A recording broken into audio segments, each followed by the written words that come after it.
Good evening, ladies and gentlemen. I would like to welcome you all to our first Boxcar Comedy Productions Showcase. To start things off, we're going to be introducing one of the co-founders of Boxcar Comedy Productions. You all probably know her. Some of you do, some of you don't. She's a very funny lady, and she's a good friend of mine. So let's put our hands together for Kristen Toomey.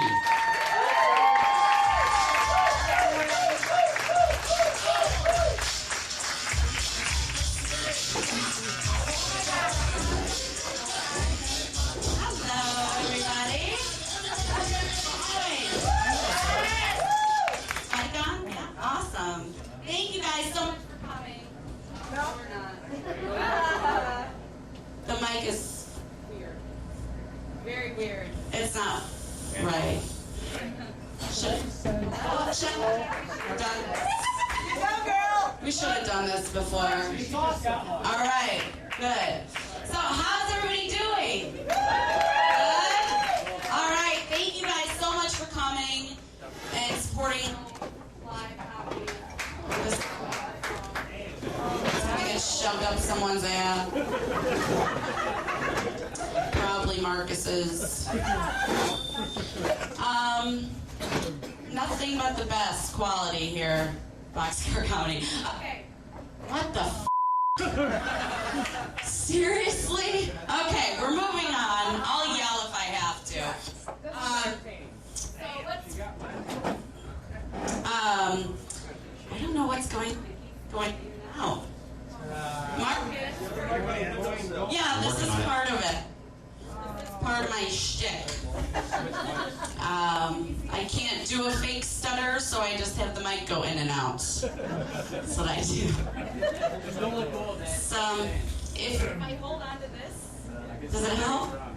Oh my. There's another mic on the windowsill.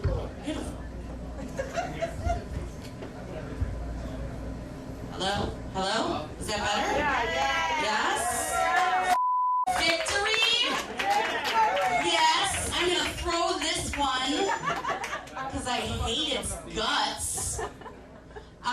Okay. So anyway, give yourselves a round of applause for coming and supporting live comedy, you guys.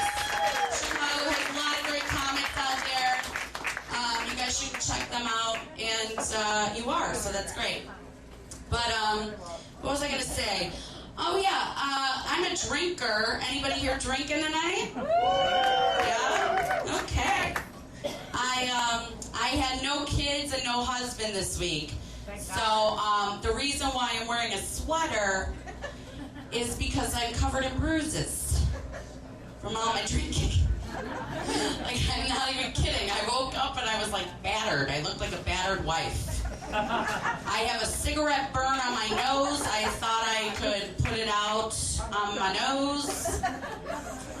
I'm living the high life here. So cheers. Has anyone, speaking of drinking, has anyone ever been in the car with someone and you didn't know where you were going and you thought for a split second, like, maybe they're taking me to my intervention? It happens to me a lot. I'm like, we go by a church, I get real nervous. Are you going to turn in? So, I was reading the paper today, and the paper, there was a headline, it said, honor roll student missing. You know, you see that a lot? And I always thought that was weird. Like, why does it matter that they were, like, good at fractions? You know, like, how does that make them more valuable as a person? Like, they could turn in homework on time. You know? And then I thought about it a little more, and I thought, some of the worst people I know were on the honor roll. Right? Like criminals, like Ted Bundy, smart guy, probably on the honor roll. You know? So when I read, like, honor roll student missing, I'm like, good. Lose one, save many. That's how I look at that. But, now, saying that, though, I have kids. Does anyone here have kids? Any parents out? Yes? All right. A fun little thing I like to think about is, like, what neuroses I'm giving my children, you know? Like, what benign thing I've said in the past 6 months is really going to them up.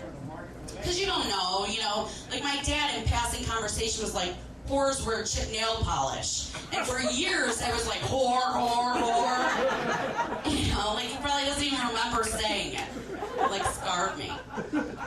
So, like, I say that stuff to my kids all the time, and I'm probably like really messing them up, you know? But one day I said something and it raised a red flag in my mind. I was like, ooh, that might have been one. I was getting my daughter, she's 6, and I was getting her ready for school, which is always this huge battle trying to get her out the door on time. Real quick, I would say it's an epic battle, but I'm not a douchebag. Because side note, what the f*** is everybody calling everything epic nowadays? Epic win, epic fail. You know what? Go f*** yourself. Gone with the Wind was epic. Your granola's just f*** granola.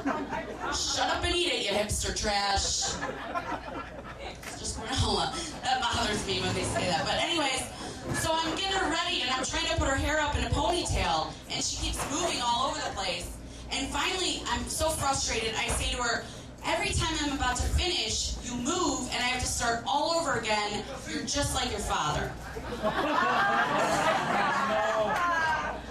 And she's 6, so she doesn't get it, right? She looks at me like, what, you put Dad's hair up, you know? But if that's stuck, you guys, like years from now when she's in therapy, because she will be, if I do this, like I just f*** her up, you know?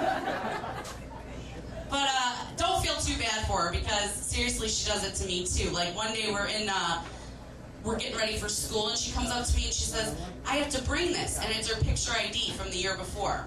I say, that's fine, go, let's go to school. So 10 days later, we're at parent-teacher night. And I walk in the classroom and it's covered in poster boards.